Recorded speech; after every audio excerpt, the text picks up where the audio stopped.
ನಮಸ್ಕಾರ. ಈ ಟಿ ವಿಯ ವೀಕ್ಷಕರಿಗೆ ಯೋಗ ಕ್ಷೇಮ ಕಾರ್ಯಕ್ರಮದ 539ನೇ ತರಗತಿಗೆ ಆತ್ಮೀಯ ಸ್ವಾಗತ. ಪೃಷ್ಠದ ಕೀಲು ಸಾಕಷ್ಟು ಒತ್ತಡವನ್ನು ತೆಗೆದುಕೊಳ್ಳತಕ್ಕಂತಹ ಕೀಲು. ಪ್ರಾಯಶಃ ನಮ್ಮ ದೇಹದಲ್ಲಿರ್ತಕ್ಕಂತಹ ಎಲ್ಲ ಕೀಲುಗಳಲ್ಲಿ ಪೃಷ್ಠದ ಕೀಲು ಬಹಳ ಬಲಯುತವಾಗಿರ್ತಕ್ಕಂಥದ್ದು. It is one of the very strong joints, perhaps the strongest in the body.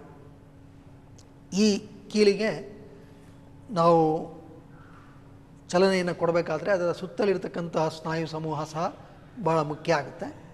ಮತ್ತು ನಮ್ಮ ಎಲ್ಲ ನಡಿಗೆಯಲ್ಲಿ, ನಿಲುವಿನಲ್ಲಿ ಮತ್ತು ನಮ್ಮ ಎಲ್ಲ ಚಲನೆಗಳಲ್ಲಿ ಈ ಭಾಗ ಲಂಬೋ ಪೆಲ್ವಿಕ್ ಹಿಪ್ ಕಾಂಪ್ಲೆಕ್ಸ್, ಇದರ ಪಾತ್ರ ಬಹಳ ಮಹತ್ವಪೂರ್ಣವಾಗಿರ್ತಕ್ಕಂಥದ್ದು.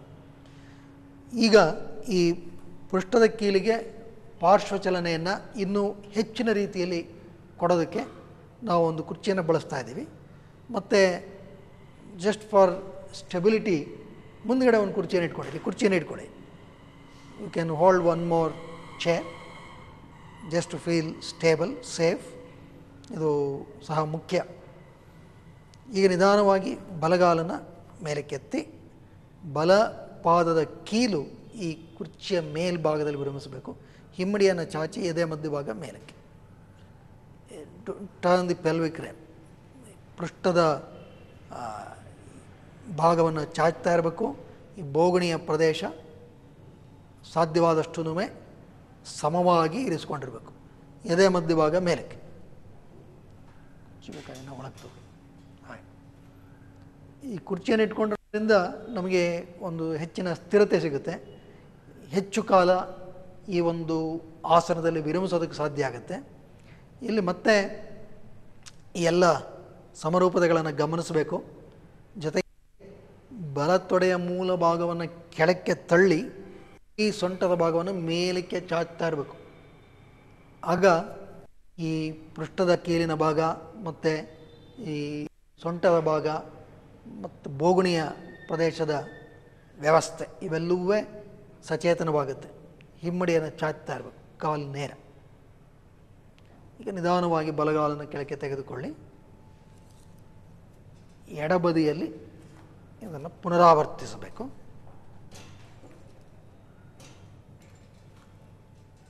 Hold the chair, then stretch your left leg. ಎದೆ ಮಧ್ಯಭಾಗ ಮೇಲಕ್ಕೆ. ಪೃಷ್ಠದ ಕೀಲಿಗೂ ಸಹ ಒಳ್ಳೆಯ ಒಂದು ಚಲನಾ ಸಾಮರ್ಥ್ಯ ಇದೆ. ಚಲನಾ ಸಾಮರ್ಥ್ಯದಲ್ಲಿ ಭುಜದ ಕೀಲು ಭಾಳ ಅದ್ವಿತೀಯವಾಗಿರ್ತಕ್ಕಂಥದ್ದು. ಆದರೆ ಪೃಷ್ಠದ ಕೀಲಿನಲ್ಲೂ ಚಲನಾ ಸಾಮರ್ಥ್ಯ ಸಾಕಷ್ಟು ಮಟ್ಟದಲ್ಲಿರುತ್ತೆ. ಇಲ್ಲಿ ಈಗಾಗಲೇ ತಾವು ಗಮನಿಸಬೇಕು, ಈ ಒಂದು ಕೋನ ಸುಮಾರು 90 ಡಿಗ್ರಿ ಇದೆ. ಇನ್ನೂ ಅಧಿಕ ಮಾಡ್ಕೋಬೋದು.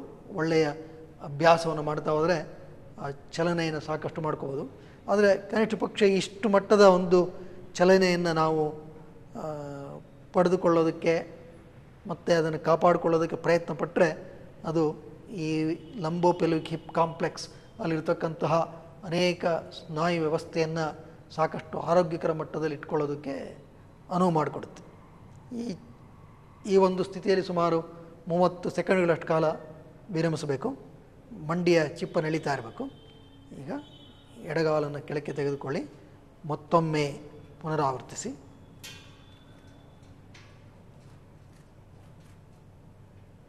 ಬಲಗಾಲು ನೇರ, ಎದೆ ಮಧ್ಯಭಾಗ ಮೇಲಕ್ಕೆ. Pull the kneecap, stretch the heal.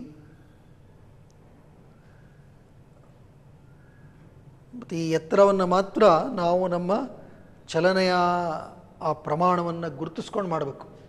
ಸುಮ್ಮನೆ ಒಂದು ಎತ್ತರ ಇಟ್ಕೊಂಡ್ಬಿಟ್ಟು ಕಾಲು ನೇರ ಮಾಡದೇ ಇದ್ದರೆ ಅದೆಲ್ಲ ಪ್ರಯೋಜನ ಆಗಲ್ಲ. ಅದು ಭಾಳ ಮುಖ್ಯ. This anatomical alignment, symmetry and stretching every muscle, all that is very important because the whole thing genetic chain. ಇದು ಒಂದು ಕಡೆ ನಾವು ಸರಿಯಾಗಿ ಮಾಡಲಿಲ್ಲ ಅಂತ ಹೇಳಿದ್ರೆ ಮಿಕ್ಕಿದ್ದು ಅಷ್ಟು ಉಪಯೋಗ ಆಗೋದಿಲ್ಲ. ಈ ಬಲಗಾಲನ ಕೆಳಕ್ಕೆ ತೆಗೆದುಕೊಳ್ಳಿ. ಬದಲಾಯಿಸಿ. ಎಡಗಡೆ left leg. Stretch the heel, pull the kneecap, ಎದೆ ಮಧ್ಯಭಾಗ ಮೇಲಕ್ಕೆ.